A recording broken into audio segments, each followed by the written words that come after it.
Welcome back to the Wolf King Brewing channel. Today we're going to talk about malt liquor. Liquor. Damn near killed her.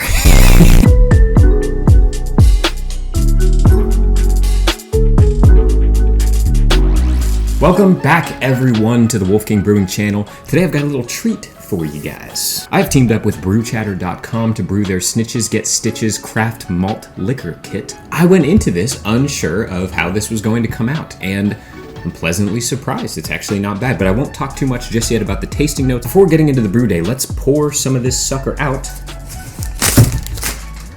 See what it looks like.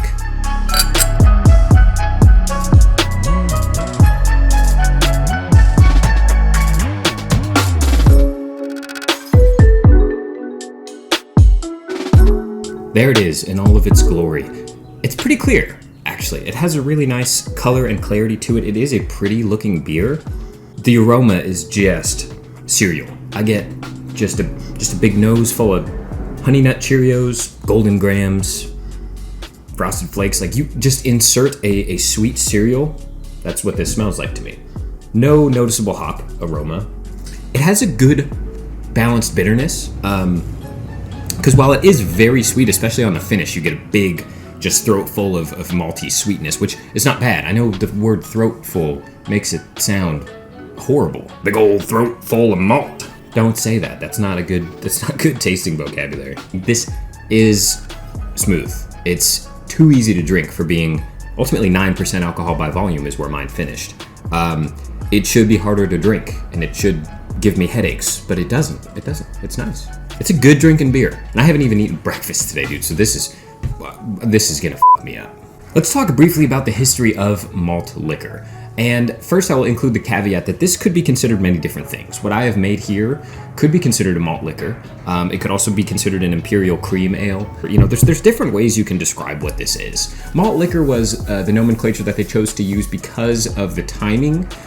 They wanted this to sound fancy. They wanted this to be a sippin' beverage for you and your rich buddies to drink. Of course, that's not how it went down. If you know anything about malt liquor, you know that it is not a high-class beverage necessarily. So that kind of failed, that whole marketing stunt. So just so that it's made clear to you all, let's define what this is, okay? First, let's talk about what malt liquor is not, okay? It's not champagne, regardless of what Big Beer wanted you to think in the late 80s.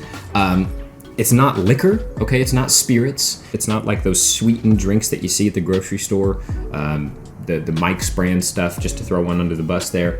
This is a beer in all function and form. This is a beer that I brewed and fermented here at home. Malt liquor dates back as far as the late 1940s, early 1950s. Originally, it was created to be a high-class beverage. You know, it was made to be a fine liquor that you would sip with your friends, and really it was targeted to the white middle class at the time, and it didn't take very well. Marketers ultimately failed to convince and ultimately what ended up happening is you know, like times during Prohibition, for example, this was distributed in dark back alleys by dudes wearing top hats and vests and with cigarettes hanging out of their mouths, and they had like those pocket chain watches, you know, and it was tucked in. The idea that this was a fine beverage to be consumed by people with finer taste, it never stuck. And eventually it became most prevalent in lower income areas of big cities. You would find it in gas stations, in big 40-ounce plastic bottles. I mean, it really just did not go the way that they wanted to. That being said, there was still a market for it, so it's still being produced even today. It's commonly believed that the first 40-ounce bottle used for packaging malt liquor was probably somewhere around the 80s by Colt 45. But for whatever reason, people liked the packaging. They liked the plastic screw-top bottles with 40 ounces of high alcohol octane, and that's kind of how it has stuck around today. And so now malt liquor is left with this stigma of being a cheap, overly sweet, headache-inducing, mistake-gratifying thing, you know, and people don't even know what it is. You ask people on the street what a malt liquor is, they don't think it's a beer. It was cheap, it gets you drunk, it doesn't matter if it's good or not. That's malt liquor for you nowadays. Now, keeping that in mind, craft malt liquor is actually not a new thing. One that jumps to mind is Dogfish Head, the company known for producing off-centered ales for off-centered people. Back in 2009, decided to produce a malt liquor. They called it Liquor de Malt, and they did indeed package it in screw-top 40-ounce bottles. But they produced maybe the first truly craft independent version of malt liquor. They used lots of different kinds of corn. They also bottle conditioned it in those screw top bottles, which is just bananas. But craft malt liquor has been around, and Dogfish Head still continues to seasonally release their craft malt liquor every once in a while. Although it is extremely rare, it even comes with its own paper bag to put over the bottle and to drink. So it's kind of a fun, the difference there is that is a satire almost. Sure, they're releasing a real beverage and people do, I'm sure, enjoy it, but they are parodying something almost that already exists and that is not ironic to many people. Many people drink malt liquor unironically, unfortunately. But enough about the history of the stuff and Dogfish Head and whatnot. Let's talk about this one here. With that, let's go back to the brew day, and I'll show you guys just how easy it is to brew with the kit provided from Brewchatter. The kit comes standard with a recipe and instruction sheet, as well as whatever yeast you selected at checkout, some priming sugar in case you're bottle conditioning, as well as your hops and, of course, your grains and or malt extract. Your fermentables come pre-measured, pre-milled, and ready to use. Now, the actual brewing process can differ depending on what your unique setup is, but for my full volume brew in a bag setup, I started with 7 gallons of water, heated it up to my desired strike temperature, and submerged my bag and dropped in the grains.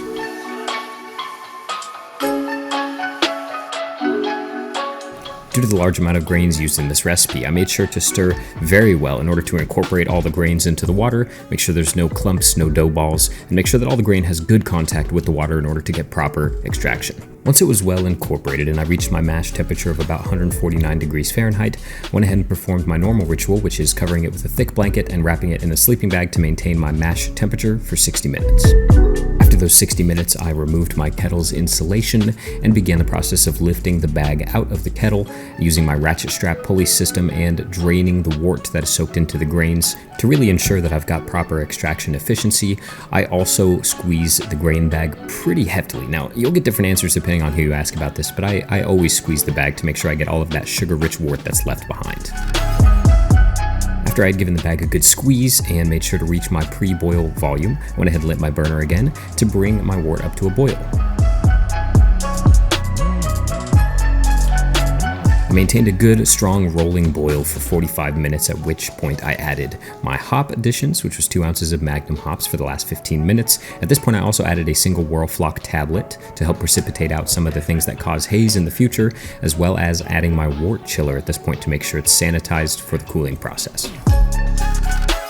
After my boil was complete, I went ahead and attached my garden hose to my wort chiller, and when the cold water was running through the chiller coils, I went ahead and began to move it around back and forth in the wort. This is something that I commonly use to get that temperature down as quickly as possible. Once it was chilled near my pitching temperature, I went ahead and transferred the wort into my sanitized fermenting vessel.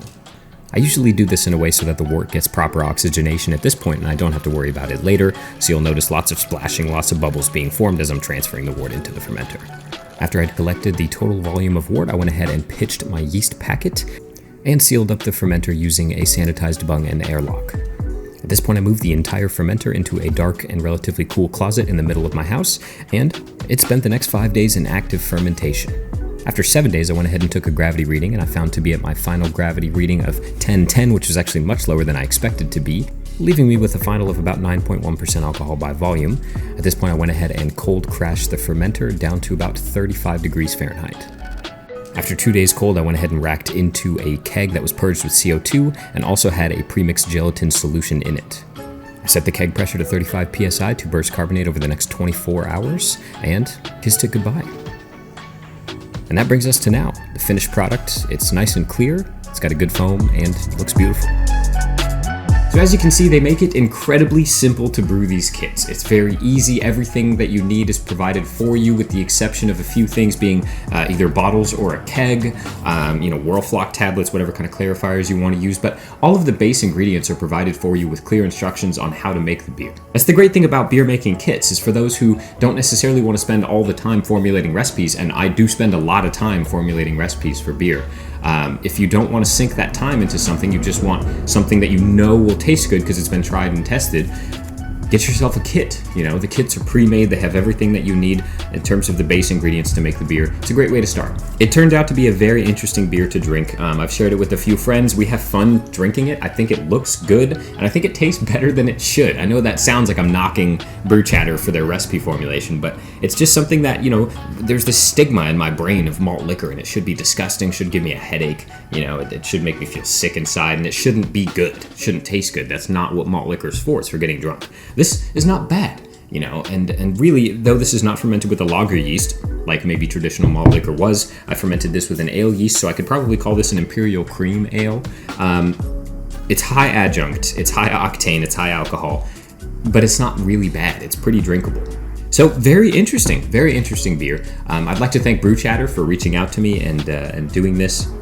I'd like to thank Brewchatter for reaching out to me and sending me this kit to brew. I really have had a lot of fun with this. I hope you guys have enjoyed the video. If you have any questions or comments, please drop them in the comment section below. I would also like to say that there is a discount for viewers of my channel. If you want to order this kit, you can go ahead and go onto the Brewchatter website and add this particular kit. Again, it is called Snitches Get Stitches. Add this particular kit to your cart, and then when you check out, use the code WolfKing20 to get 20% off your order. Go in there, order it, tell them I sent you. Try it out, let me know what you think. That's about it, man. That's all I have to say about this and the history of malt liquor. Again, any questions, drop in the comment section below. I love chatting with you guys down there. Thanks again to Brewchatter for providing me with this kit and the opportunity to make this video. So that's about it, really. I'll see you guys later after I drink the rest of this, throw up, and then eat breakfast. Cheers.